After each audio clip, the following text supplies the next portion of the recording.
Reminder, you can't reason with unreasonable people. Slaveholders were unreasonable people. You can't foster compassion with people whose entire business model was kidnapping. You have to speak to them in language they understand.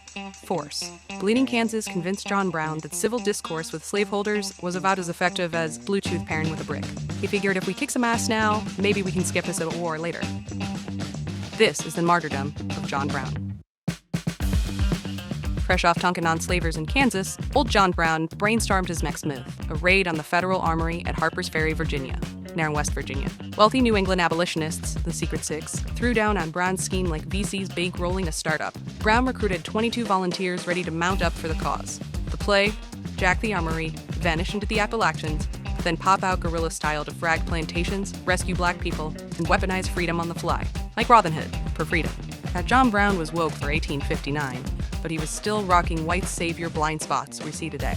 Overconfidence in himself and oversimplification of the problem. Dude really thought once word got out, enslaved folks would come running to join his crew. But be so for real. Terror works. 200 years of subjugation will make you think twice about following some crazy white dude into the woods.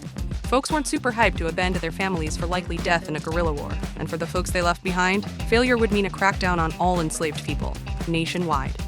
Just ask Nat Turner. Another thing, the antebellum South was basically a police state, with standing militias ready to crack heads if anyone stepped out of line.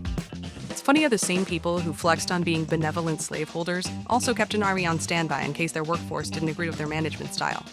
October 16, 1859. Brown's squad cut telegraph lines, nabbed the armory, and took hostages. Then shit started to go south in a hurry. While Brown and company kicked it in the armory, waiting for local black folks to come running to join the revolution, the local militia noticed something was up. If there's anything these weekend warriors couldn't abide, it was damage to public property. It barricaded the raiders inside the engine house and called for backup. The U.S. Marines showed up, led by future traitors Robert E. Lee and Jeb Stuart, and 44 hours in, John Brown's revolution was over. When the bell rang, 10 raiders were dead, 5 escaped, 7 were captured and later hanged, including Brown. In the short term, the raid on Harper's Ferry was an undeniable fail. But in the long term, John Brown would get his win. The old man's raid went viral before viral was even a thing.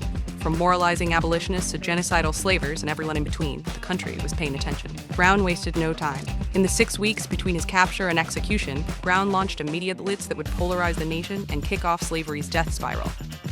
In the end, John Brown would do more to help enslaved people by dying than he ever could by living.